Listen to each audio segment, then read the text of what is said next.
बिस्मिल्लाहिर्रहमानिर्रहीम। पंजाब हुकूमत की खुसूसी हिदायत पर deputy commissioner Gujrat doctor Khurram Shahzad की जेर निगरानी असिस्टेंट कमिश्नर खारियां साजिद मुनीर कल्याण ने एंटी इंक्रोचमेंट अमले और पुलिस के हमरा जीटी रोड, मेन बाजार समेत शहर के मुख्तलिफ बाजारों में नाजायज तजावुजात, बेजा जगह जगह रेडी बानू और दुकानों के सामने स्टॉल और गैर कानूनी कब्जे करने वालों के खिलाफ भरपूर ऑपरेशन किया और वहां पर मौजूद तमाम तर आर्जी और मुस्तकिल तजावुजात, छप्पर, साइन बोर्ड, मेजें और कुर्सियां और दीगर सामान जब्त कर लिया गया।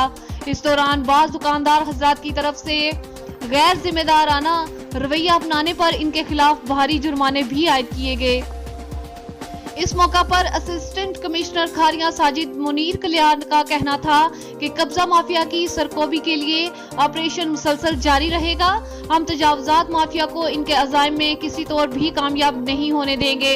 जिन मकामात से तजावुजात का खात्मा किया गया है और जो जगह कावजीन से वागुजार करवाई गई है, इन पर दोबारा ना तजावुजात कायम करने दी जाएंगी और ना ही किसी कब्जा माफिया को कब्जा करने दिया जाएगा, बल्कि ऐसे नासिर के खिलाफ सख्त से सख्त कानूनी कार्रवाई की जाएगी।